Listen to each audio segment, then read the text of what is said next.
Hello everyone, this is Avni Kaul. I'm a nutritionist and a wellness coach, and today I will be talking about nutrition and immunity. And I'm sure you have a lot of questions with regards to how to manage your weight while you're in quarantine. There are so many questions that you have with regards to your diet, and I'm sure you're gaining a lot of weight because all the time what we're really talking about is the food, that what shall I be eating. I worked previously with I've previously worked with Fitness First. It's a multinational UK-based fitness chain, and before that, I was also with Max Hospital, Saket, in the endocrinology department. So I'm a certified diabetes educator, a nutritionist by profession, and now I have my own practice called as Nutri Activania. I'm based out in Saket, and it's been about 6 years that I've been practicing. And I basically help people with issues of diabetes, PCOD, thyroid, hypertension, and of course weight loss. So any medical condition, be it also some physiological conditions like pregnancy, lactation. So I help out with the diet plans. So of course, without further ado, I won't waste too much of time, and I'll quickly dive into the whole conversation for today. Today, I'll be of course talking about nutrition and immunity and how you can manage your diet and how you can follow a balanced diet with, during this quarantine phase and while we're in lockdown. So first and foremost, I'd like to begin by saying that any respiratory viral tract infection is passed on through the human droplets. So it's basically the infection is passed on by infected humans. So there is no one particular food in general that will help cure, treat, or prevent the infection. So, we've kind of fallen prey to a lot of WhatsApp forwards saying that the application of a certain food item will cure, prevent, or treat the infection. However, there is no one particular food in general that will do this. So it has to be an overall balanced diet that will improve your immunity, and it will take care of your defense system, and it will lesser the chances of us getting affected by the epidemic. So it is extremely important that we follow all the food safety guidelines given by the World Health Organization. So what are the basics that we have to follow while we are in quarantine? First and foremost is that you need to have home cooked meals, prefer home cooked meals, and ensure that the food is thoroughly cooked. During this period, try avoiding raw salads. In case you do like your salads, please steam them, have them stir fried, but don't have them completely raw. Also ensure that you're washing your hands properly with soap and water before handling your food, while you're cooking, after eating your food.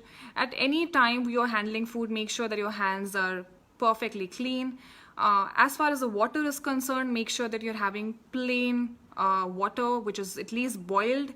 The temperature is not really an issue. You can have warm water, you can have cold water, not a problem. And if you're getting food packets from outside, make sure that they're washed with soap and water. So in case there are milk packets or there are biscuits, make sure that you're washed properly.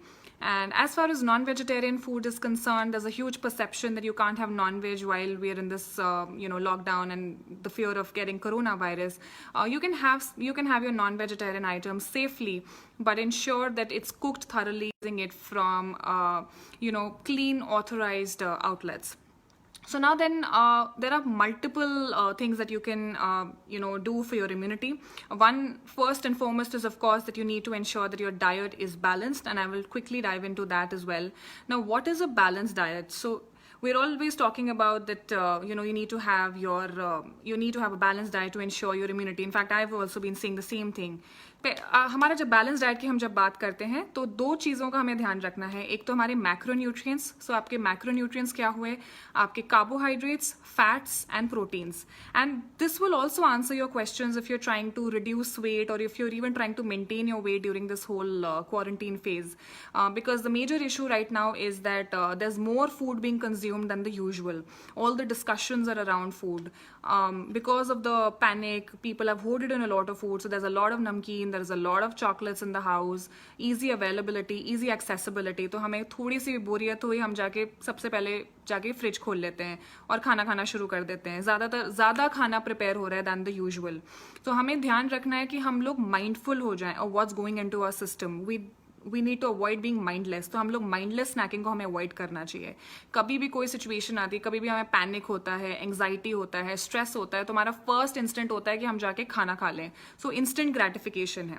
So we take about 200 food decisions every day. So it is very important that even while we are in lockdown, it is important that we take care of our diets. We are not unnecessarily putting in junk into our system. That will only have a bad impact on our immunity. तो हमें immunity पर focus करना है, mindless snacking, mindless eating को छोड़ना है, and we have to be very mindful of what's going into our system. And सबसे ज़्यादा जो मैं सबको यहाँ पर encourage ये करना चाहूँगी कि आप please exercise करें. हमारा अभी क्या हो रहा है कि input is more than the output. तो हम जितना खा रहे हैं उससे हम ज़्यादा खा रहे हैं और आउटपुट हमारा नहीं हो पा रहा है. तो एनर्जी एक्सपेंडिचर पर हमें फोकस करना है. तो दो तरह से हम कर सकते हैं. एक तो आपका फिजिकल एक्टिविटी है और आपका एक्सरसाइज है. हमें दोनों को कंबाइन करना है. फिजिकल एक्टिविटी इज जब आप जैसे आप वॉक पर जा रहे हैं, आप सैर करने जा रहे हैं, या आप सीढ़ियों से ऊपर नीचे कर रहे हैं, that is physical activity. And exercise का मतलब है जब आप अपने आप को कंफर्ट जोन से बाहर निकाल रहे हैं. तो आप घर में भी बैठ के एक्सरसाइजेस कर सकते हैं. ऐसा नहीं है कि अगर आपके पास इक्विपमेंट बेसिक नहीं है, आपके पास डंबल्स नहीं हैं, आपके पास स्किपिंग रोप अगर नहीं है, तो कोई दिक्कत वाली बात नहीं है. आप होम वर्कआउट्स कर सकते हैं. बहुत सारी ऑनलाइन ऐप्स है जो कि आपको वर्कआउट में हेल्प कर सकती हैं. अदरवाइज आप यूट्यूब पर कुछ वीडियोज देख सकते हैं. आप पावर योगा के वीडियोज देख सकते हैं, आप एरोबिक्स के वीडियो देख सकते हैं, आप जुम्बा देख सकते हैं, आप तबाता देख सकते हैं. तो जो भी आपको एक्सरसाइज अट्रैक्ट करती है, जो आपको लगता है कि ये मेरे मतलब का है या ये मैं एंजॉय कर सकता हूँ या कर सकती हूँ, तो आप वीडियोस प्ले करके आप अपना एक्सरसाइज रूटीन डेफिनेटली डेली का करिए. सो मिनिमम 1 घंटा आपको करना है. एंड दोनों को करिए कि फिजिकल एक्टिविटी भी करिए कि आप सैर पर भी जा रहे हैं, घर में भी काम कर रहे हैं, सीढ़ियाँ ऊपर नीचे कर रहे हैं.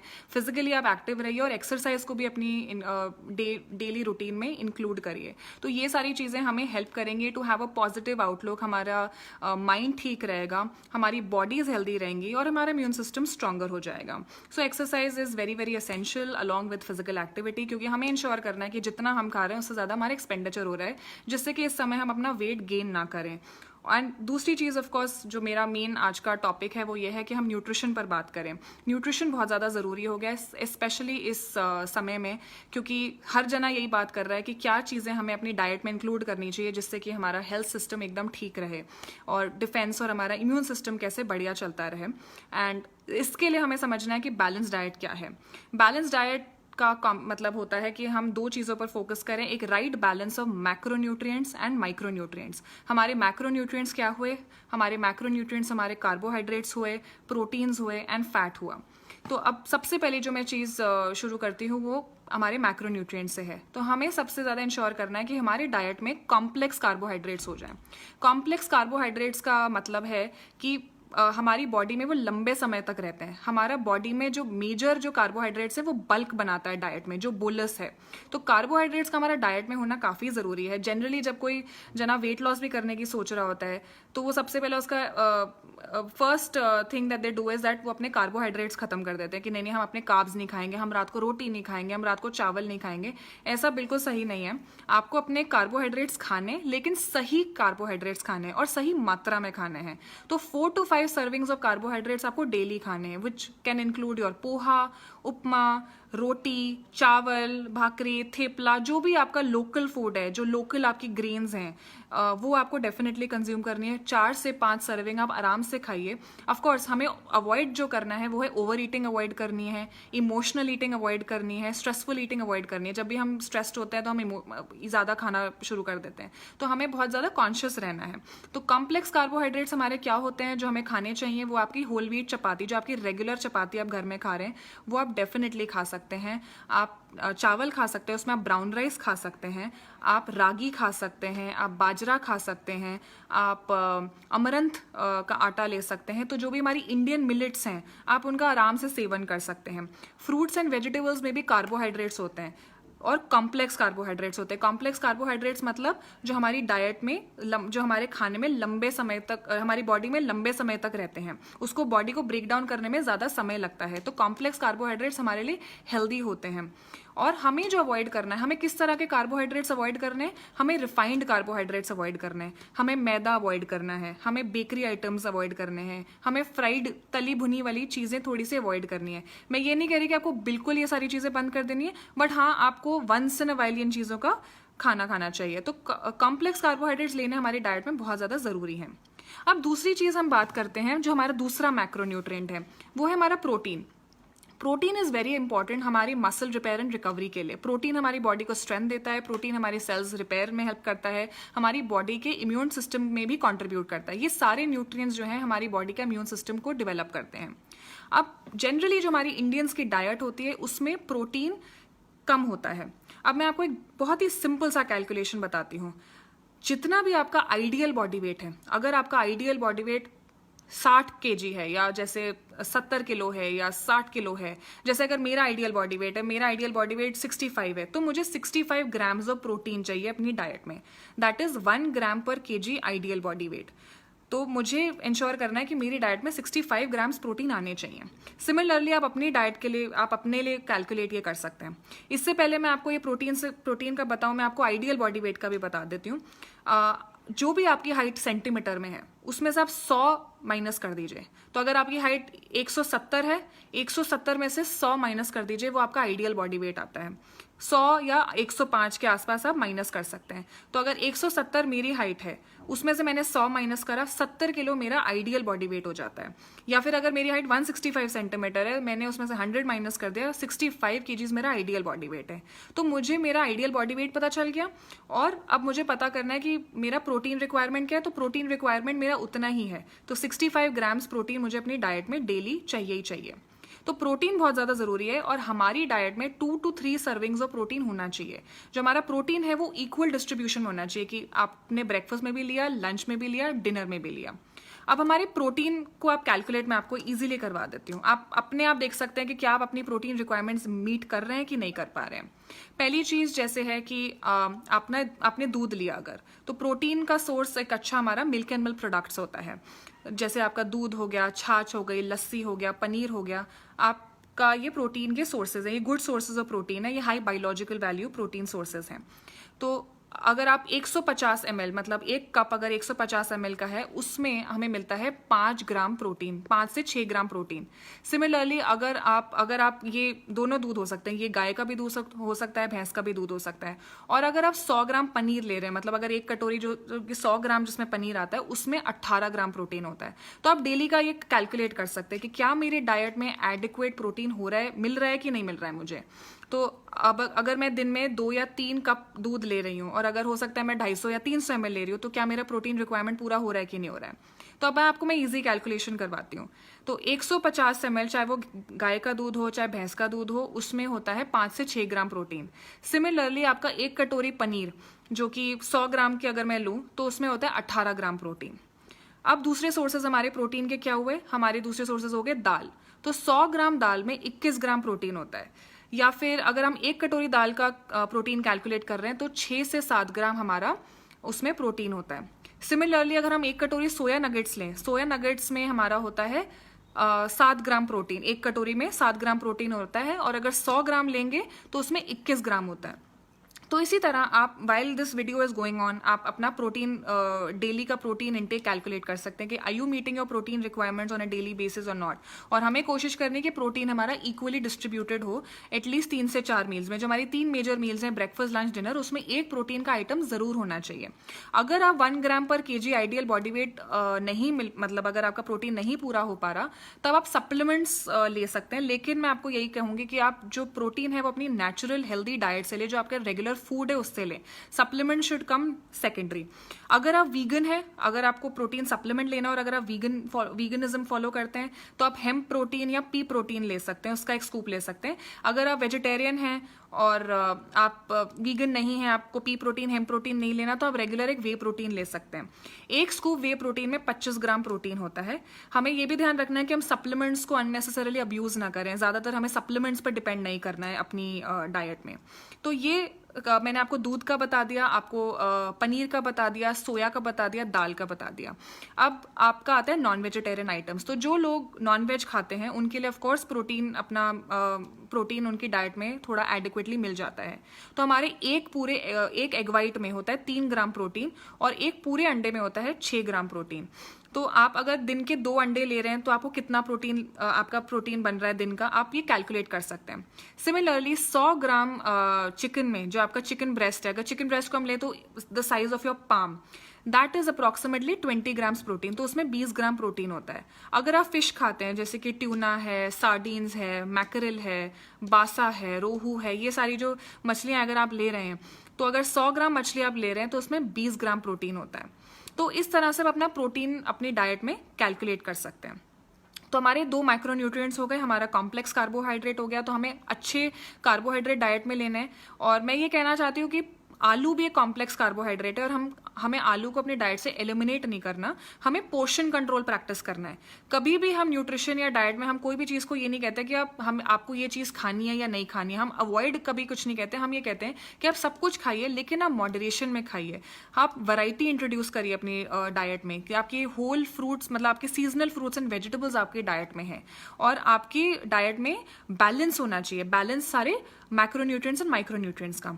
तो इससे हमारा आता है तीसरा मैक्रोन्यूट्रिएंट जो कि हमारा है फैट। फैट बहुत ही ज़्यादा ज़रूरी है हमारे लिए बात करना, क्योंकि बहुत ज़्यादा लोग हैं वो डाइट से अपने फैट हटा देते हैं कि भाई हमारा क्वारंटीन में वज़न ज़्यादा हो रहा है, हम लोग क्योंकि बाहर जा नहीं पा रहे हैं, एक्सरसाइज हो नहीं पा रही है, तो हम अपनी डाइट से पहली चीज़ तो जो लोग करते हैं वो कार्बोहाइड्रेट्स को बंद कर देते हैं। कार्बोहाइड्रेट्स को आपको बंद नहीं करना, आपको सही कार्बोहाइड्रेट्स लेना है। और दूसरी चीज़ जो लोग करते हैं वो है फैट को बंद कर देते हैं कि नहीं हम फैट बिल्कुल नहीं लेंगे, हम सारा कुछ बॉइल्ड लेंगे, रॉ लेंगे, लेकिन ऐसा नहीं है। आपकी डाइट में फैट का होना बहुत ज़्यादा ज़रूरी है, लेकिन हमें अपनी डाइट में लेने हैं हेल्दी फैट्स।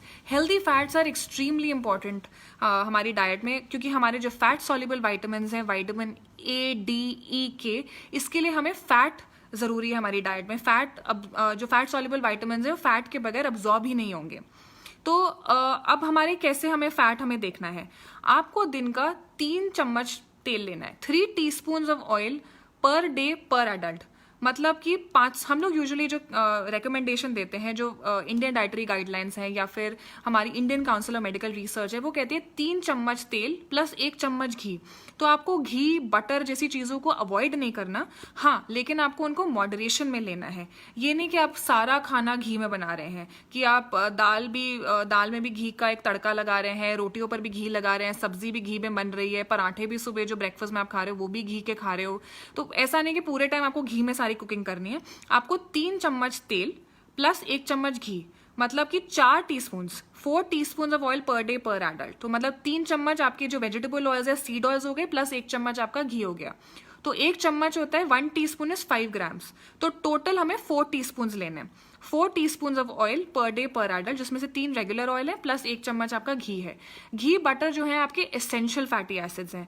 जब मैं एसेंशियल वर्ड का इस्तेमाल करती हूँ, एसेंशियल मतलब कि आपकी डाइट में उसका होना ज़्यादा ज़रूरी है, बॉडी उसको अपने आप प्रोड्यूस नहीं कर पाती। तो थोड़ा सा घी, बटर अगर आप ले लेंगे तो कोई हर्ज नहीं है, लेकिन आपको मॉडरेशन रखनी है। आपको ये नहीं कि सारे टाइम दबा दबा के घी और बटर खाना है। अब जो बाकी के जो 3 चम्मच तेल है उस पर मैं थोड़ा सा एम्फसाइज करूंगी। जो 3 चम्मच आपके रेगुलर ऑयल्स हैं वो आपके कोई भी तेल हो सकता है।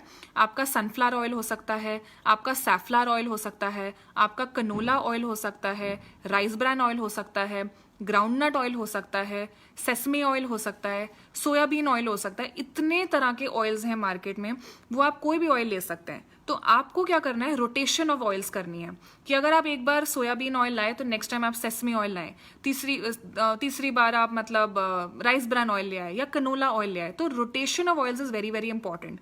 And mustard oil, generally north India में लोग मस्टर्ड ऑयल इस्तेमाल ज़्यादा करते हैं, डाउन साउथ ग्राउंडनट ऑयल का इस्तेमाल ज़्यादा रहता है। तो जो भी ऑयल है which you have been having since the very beginning, जो आप सिंस चाइल्डहुड या जैसे आप जो आप जब से बचपन से आप जो तेल खाते आए हैं वो आप डेफिनेटली खा सकते हैं। तो और जनरली इंडिया में क्या होता है कि हमें ये पता ही नहीं होता हम कौन सा ऑयल ले रहे हैं।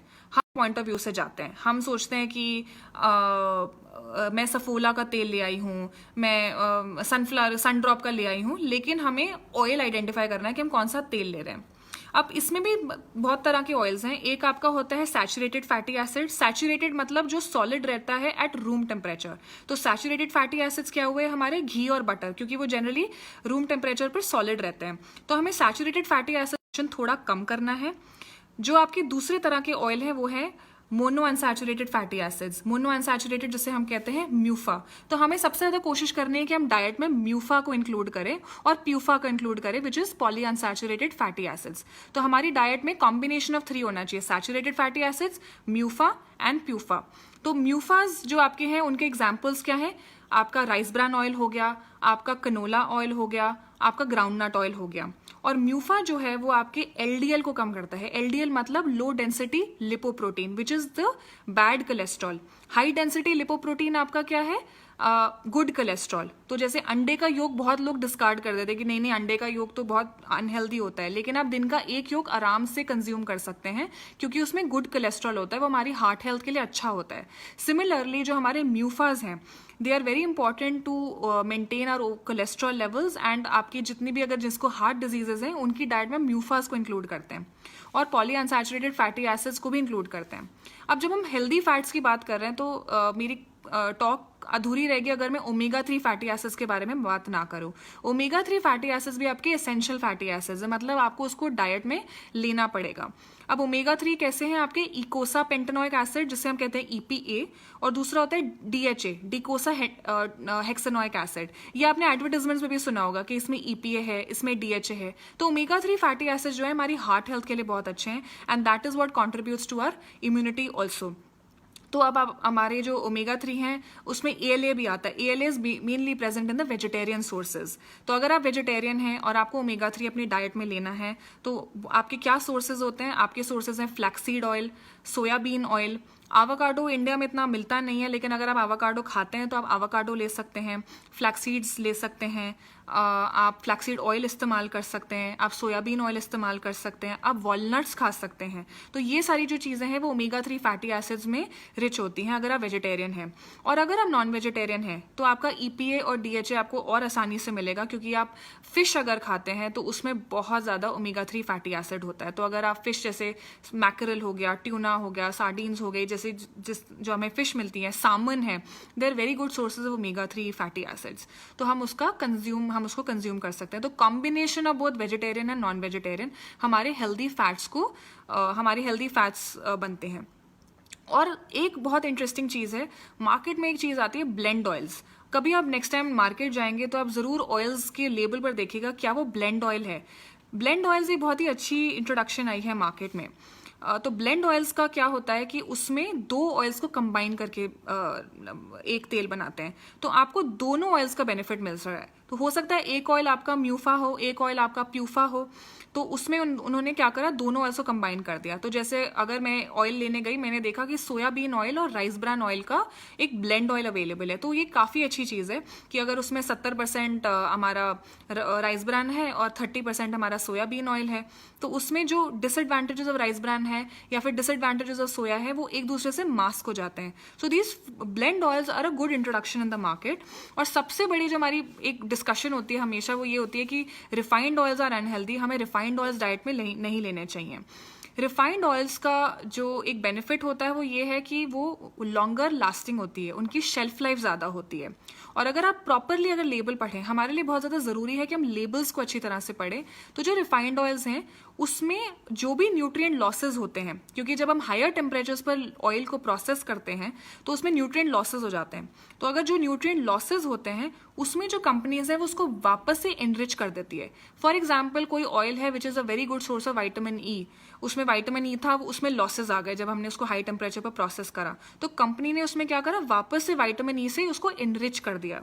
दूसरी चीज़ क्या होती है, जो ऑयल्स हमें मार्केट में मिलते हैं उसको हम फोर्टिफाई भी कर रहे हैं आजकल। कंपनीज जो है वो फोर्टिफाई कर देती हैं, उस पर लिखा होगा विटामिन डी फोर्टिफाइड या विटामिन ए फोर्टिफाइड, उसमें लिखा होगा added vitamin A, added vitamin D.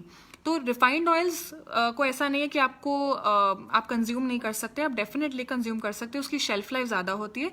जो आपको ध्यान रखना है वो ये है कि आप ब्लेंड ऑयल्स लाएं और आप ऑयल्स को रोटेट करते रहें जिससे कि आपको सारे ऑयल्स का बेनिफिट मिले। दूसरी चीज़ जो होती है हमारी कोल्ड प्रेस्ड ऑयल, जिस पर हम सबसे ज़्यादा बात करते हैं, जैसे लोग कच्ची घनी वाला सरसों का लाते हैं, तो आप डेफिनेटली ला सकते हैं वो, उसमें उसकी होती है। ऑफ कोर्स जब हम कोल्ड प्रेस्ड करते हैं तो कोल्डर टेम्परेचर पर ऑयल की जो न्यूट्रिटिव वैल्यू है उसको हम ज़्यादा रिटेन कर पाते हैं। तो ये हमारे हो गए ऑयल्स। तो हमारे 3 मैक्रोन्यूट्रिएंट्स क्या हुए, हमारे हो गए हमारा कार्बोहाइड्रेट्स हो गए, प्रोटीन हो गया और फैट हो गया। अब सबसे ज़्यादा ज़रूरी है कि हम माइक्रोन्यूट्रिएंट्स पर बात करें। माइक्रोन्यूट्रिएंट्स ज़्यादा जो आजकल हम बात कर रहे हैं वो ये है कि हम विटामिन सी के बारे में बात कर रहे हैं। विटामिन सी के गुड सोर्सेज क्या हैं? आंवला। अगर आप एक आंवला का शॉट भी ले लें in the morning, that will take care of your vitamin C requirements. हमें चाहिए 40 milligrams of vitamin C every day per adult हमें 40 मिलीग्राम्स चाहिए। और 100 ग्राम आंवला में हमें मिलता है 250 मिलीग्राम विटामिन सी। सिमिलरली और विटामिन सी रिच सोर्सेज हमारे क्या हैं? हमारे ऑरेंजेस हैं, स्ट्रॉबेरीज हैं, गुआवा है, रेड अमरंथ लीव्स हैं, नींबू पानी। अगर आप नींबू पानी भी ले रहे हैं, 1 गिलास नींबू पानी में 48 मिलीग्राम्स ऑफ विटामिन सी है।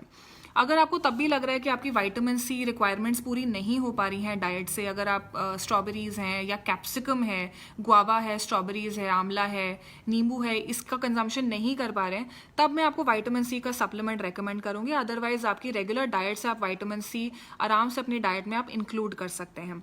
तो vitamin C is very very important for your nutrition, for building up your immunity. तो सारी चीज़ों को टोटलिटी में हमें देखना है। सिमिलरली और आपके माइक्रोन्यूट्रिएंट्स क्या होते हैं? आपकी विटामिन ए बहुत ज़्यादा ज़रूरी है। विटामिन ए 2 तरह का है, जैसे आपका रेटिनॉल हो गया, तो आपको डाइट में 600 माइक्रोग्राम रेटिनॉल चाहिए अपनी डाइट में। रेटिनॉल जो है वो नॉन वेजिटेरियन सोर्सेज से मिलता है and retinol gets converted into vitamin A in the body. तो बहुत ज़्यादा ज़रूरी है कि हम अपनी डाइट में रेटिनॉल रखें। और दूसरा जो होता है वो है बीटा कैरोटीन। बीटा कैरोटीन हमारे वेजिटेरियन सोर्सेज में पाया जाता है और उसकी रिक्वायरमेंट होती है हमारी डाइट में 4800 माइक्रोग्राम्स पर डे। तो 600 micrograms retinol plus 48 micrograms of beta carotene. Retinol हमारे नॉन वेजिटेरियन आइटम्स में अवेलेबल है और बीटा कैरोटीन हमारे वेजिटेरियन सोर्सेज में अवेलेबल है। तो हमारे गुड सोर्सेज ऑफ विटामिन ए क्या हुए? वेजिटेरियन में आपका हो गया मैंगोज हो गया, आपका कद्दू हो गया, आपका कैरेट्स हो गए। कैरेट्स, कद्दू, मैंगो ये बहुत ही very good sources of vitamin A हो गए। और अगर हम नॉन वेजिटेरियन सोर्सेज की बात करें तो आपका चिकन हो गया, आपका कोई भी ऑर्गन मीट्स हो गए, आपका मिल्क प्रोडक्ट्स हो गए, आपका egg yolk is a very good source. तो ये सारे विटामिन ए रिच सोर्सेज हैं। सिमिलरली आपको डाइट में जिंक चाहिए, सेलेनियम चाहिए, vitamin E is present in all the cooking oils and आपका zinc, selenium is available in your dals, in your non vegetarian sources, आपके जो फूड सोर्सेज हैं। तो आपको डाइट ओवरऑल बैलेंस्ड रखनी है। तो अगर मैं आपको एक हेल्दी डाइट का एक एग्जाम्पल दूँ, आप ब्रेकफास्ट में जैसे ले सकते हैं अपना एक पूरी पोहा ले लिया, आपने वेजिटेबल दलिया ले लिया, आपने वेजिटेबल ग्रिल्ड सैंडविच ले लिया या पनीर का सैंडविच ले लिया या एक स्टफ्ड पराठा ले लिया विद 1 कटोरी दही या फिर 1 कटोरी दूध। अगर आप नॉन वेजिटेरियन हैं आप 2 अंडे ले सकते हैं, 2 टोस्ट ले सकते हैं, 1 गिलास दूध ले सकते हैं। These are your healthy breakfast options. आप कोई फ्रूट शेक ले सकते हैं, आप मिल्क शेक ले सकते हैं। अगर आप ओट्स एंड म्यूजली खाना प्रेफर करते हैं तो oats muesli with skim milk आप ले सकते हैं। ओट्स आपके जो खाएंगे वो आपके स्टील का ओट्स होने, नॉट द रोल्ड ओट्स। तो ये आपके हो गए हेल्दी ब्रेकफास्ट ऑप्शंस। अब अगर मिड मॉर्निंग की बात करें, मिड मॉर्निंग में आप ले सकते हैं नींबू पानी, नारियल पानी विथ 5 आमंड्स, 2 to 3 वॉलनट्स, या फिर आप फ्लैक्स सीड्स ले सकते हैं, आप चिया सीड्स ले सकते हैं, आप 2 डेट्स ले सकते हैं। मतलब अगर आपको खजूर या अंजीर आपको खाना पसंद है या आपको रेजन्स खानी पसंद है तो आप ये अपनी डाइट में इंक्लूड कर सकते हैं। तो हमारा हेल्दी ब्रेकफास्ट हो गया, फिर हमारा मिड मॉर्निंग हो गया। हर 2 से ढाई घंटे में आपको छोटी छोटी मील्स खानी है जिससे कि आपका सस्टेन रिलीज ऑफ एनर्जी रहे, सस्टेन रिलीज ऑफ ग्लूकोज रहे। क्योंकि आप जो लोग लॉकडाउन में हैं भी, सब लोग पूरे दिन काम ही कर रहे हैं, तो उनको एनर्जी अपनी सस्टेन रखनी है। आपको पूरे दिन स्क्रीन्स के सामने काम करना है, तो हमें ध्यान रखना है कि हमारा ब्रेकफास्ट एक हो healthy. Breakfast is very very important. Breakfast is the most important meal of the day. फिर हमारा मिड मॉर्निंग आ जाता है, उसमें आप ग्रीन टी ले सकते हैं, नींबू पानी, नारियल पानी, कोकम शरबत ले सकते हैं, अखरोट, बादाम, flax seeds, chia seeds, dates, raisins, ये सारी चीज़ों का आप सेवन कर सकते हैं। आप रोस्टेड चना ले सकते हैं, आप रोस्टेड पीनट्स ले सकते हैं। सिमिलरली आप लंच में 2 रोटी, सब्जी ले सकते हो। सब्जी में आ सकता है आपका घिया, टिंडा, तोरी, बैंगन, गाजर, मटर, भिंडी, प्याज, गोभी, पालक, मटर, मशरूम, जो आपको घर में बनी सब्जी है वो ले सकते हैं। 1 कटोरी दाल ले सकते हैं, मूंग, मसूर, अरहर, उड़द, और 1 कटोरी सैलेड ले सकते हैं। सैलेड का जैसे मैंने कहा कि रॉ सैलेड अवॉइड करिए, make sure that it is steamed और it is some form of cooking has gone into that salad. Evening में आप एक गिलास छाछ ले सकते हैं या फिर एक गिलास दूध ले सकते हैं। आप एक छोटी सी पीनट चाट ले सकते हैं। आप घर की बनी हुई मुरमुरा चाट ले सकते हैं। आप रोस्टेड मखाना ले सकते हैं। तो बहुत सारे तरह के हेल्दी स्नैक्स आप अपनी डाइट में इंक्लूड कर सकते हैं। ज़रूरी नहीं कि आपको चिप्स खाने हैं या नमकीन ही या आपको अननेसेसरी फूड आइटम्स को कंज्यूम करना है। बिस्किट्स, चिप्स और नमकीन और इन सब चीज़ों से आप थोड़ा सा दूर रहिए। Once in a while consume करिए। और डिनर में आप कुछ भी, जैसे आप अगर आप चिकन खाते हैं तो आपने चिकन खा लिया, ग्रिल्ड चिकन खा लिया, ग्रिल्ड फिश खा ली, या फिर आपने एक छोटी कटोरी चावल खा लिया, एक कटोरी दही या दाल के साथ ले लिया, या कोई भी वेजिटेबल करी ले ली। तो आप सारी चीज़ें खा सकते हैं as long as it's in balance. और आप सही मात्रा, बेसिकली आपको सही मात्रा में खाना है और सही टाइम पर खाना है। कोशिश करिए कि आपके सोने का समय ठीक रहे। इस समय क्या हो रहा है, सब लोग ज़्यादा ही नॉर्मल से खा रहे हैं। सब लोग रात को बहुत ज़्यादा लेट सोते हैं, सुबह लेट उठते हैं, तो ब्रंच हो जाता है लोगों का, ब्रेकफास्ट और लंच कंबाइन हो जाता है। तो आपको ये सारी अनहेल्दी फूड हैबिट्स को अवॉइड करना है while you're in isolation, while you're in quarantine, and ensure कि आप माइंडलेस स्नैकिंग नहीं कर रहे हैं, माइंडलेस ईटिंग नहीं कर रहे हैं। Surround your self with only healthy food items, और अपनी मील टाइमिंग्स को जितना आप फिक्स करेंगे उतना आपके लिए बेटर है। सबसे इंपॉर्टेंट जो मैं न्यूट्रिएंट के बारे में बात करना चाहूंगी वो है वाटर। तो बेस्ट वे टू जज the water intake is by the colour of the urine. So if it's getting very very yellow, that means you need to have water. तो आपका वाटर कंजम्पशन एक तो बहुत ज़्यादा इंपॉर्टेंट है। 2.5 से 3 लीटर आपको दिन में पानी ज़रूर पीना है। वर्ल्ड हेल्थ ऑर्गेनाइजेशन रेकमेंड करती है कि 2.5 लीटर औरतों के लिए और 3 लीटर आदमियों के लिए रेकमेंडेड है। और यूरिन के कलर से आपको पता चल जाएगा। तो आप अपनी डाइट में नींबू पानी, नारियल पानी, कोकम शरबत, ये जैसी चीज़ें भी आप अपनी डाइट में इंक्लूड कर सकते हैं। और अगर आपका पानी का कंजम्पशन नहीं हो पा रहा है तो आप एटलीस्ट अपने साइड पर एक बॉटल और एक ग्लास रख लें, पूरे टाइम पानी अपने लिए पोर करते रहें। पानी बहुत ज़्यादा इंपॉर्टेंट है। आपको अपना हाइड्रेशन स्टेटस मेंटेन करना ज़्यादा ज़रूरी है, स्पेशली अगर आपको कोई भी तरह का वायरल इन्फेक्शन होता है तो। और अदरवाइज भी गर्मियाँ आ गई हैं, आपको अपनी बॉडी को कूल रखना है। पानी बहुत ज़्यादा इंपॉर्टेंट है हमारे लिए। और सबसे ज़्यादा इंपॉर्टेंट अगर मैं इम्यूनिटी के कुछ चीज़ों में बात करूं, हमारी खुद के किचन में बहुत सारे एंटीवायरल्स हैं। जैसे आपकी हल्दी है, हल्दी में करक्यूमिन अवेलेबल होता है। Curcumin is a polyphenol which is present in turmeric. तो टर्मरिक बहुत ज़्यादा एक एसेंशियल एंटीवायरल है। ऑफ कोर्स जैसे मैंने शुरुआत में कहा कि कोई भी एक पर्टिकुलर फूड आइटम नहीं है जो आपके इम्यूनिटी को बूस्ट करे या आपको इंश्योर करेगा या इन्फेक्शन को ट्रीट कर देगा। ऐसा कोई फूड आइटम नहीं इन जनरल जो आपका क्योर करेगा, ट्रीट करेगा या इन्फेक्शन को प्रिवेंट करेगा। लेकिन हमें एक ओवरऑल हेल्दी डाइट को देखना है। तो हल्दी जैसी चीज़ें आप अपनी डाइट में डेफिनेटली इंक्लूड कर सकते हैं। आप अपना हल्दी वाला दूध ले सकते हैं। आप हल्दी अपने खाने में इंक्लूड करते हैं। करक्यूमिन की टैबलेट्स आप देखेंगे मार्केट में इतनी, लेकिन हल्दी तो एक ऐसी चीज़ है जो हमारी डाइट में हमेशा से थी। दूसरी चीज़ जो आप ले सकते हैं वो है अदरक वाली चाय ले सकते हैं। तो आपका जो लहसुन है उसमें बहुत ज़्यादा एंटीऑक्सीडेंट्स, आपका जिंजर जो है उसमें बहुत ज़्यादा एंटीऑक्सीडेंट्स होता है। तो अदरक वाली चाय आप ले सकते हैं।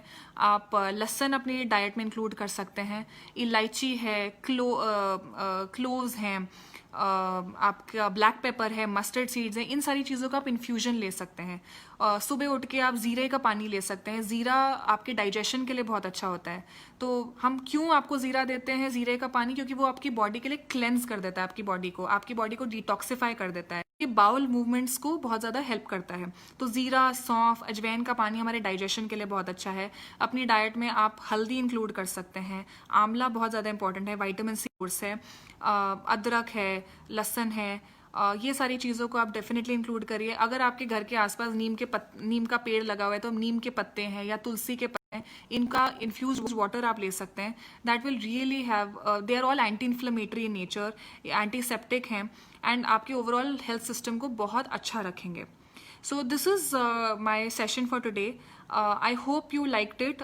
मैंने काफ़ी चीज़ों के बारे में बात करा, वाटर के बारे में, मैक्रोन्यूट्रिएंट्स के बारे में, हमारे माइक्रोन्यूट्रिएंट्स के बारे में। एक्सरसाइज ज़रूर करते रहा करिए, फिजिकल एक्टिविटी को बढ़ाइए। That will keep you positive, it will keep you active, it will keep you fit. एक फिट बॉडी बहुत ज़्यादा ज़रूरी है। आजकल हम सब लोग फिटनेस और हेल्थ के बारे में इसीलिए बात कर रहे हैं क्योंकि अगर हमारे इम्यून सिस्टम अच्छा रहेगा, हमारे chances of getting the infection और it will lesser the chances of getting affected by the epidemic. और हमें सारी फूड सेफ्टी गाइडलाइंस जो हमें WHO ने दी हैं उनको फॉलो करना चाहिए. So stay safe, stay positive, stay healthy, follow a balanced diet, make sure that you are limiting the consumption of junk food items, do move, make sure that you're exercising. It's difficult, these are hard times, but this too shall pass. All the very best. Have a wonderful day, have a wonderful evening. You really liked the session. Thank you so much.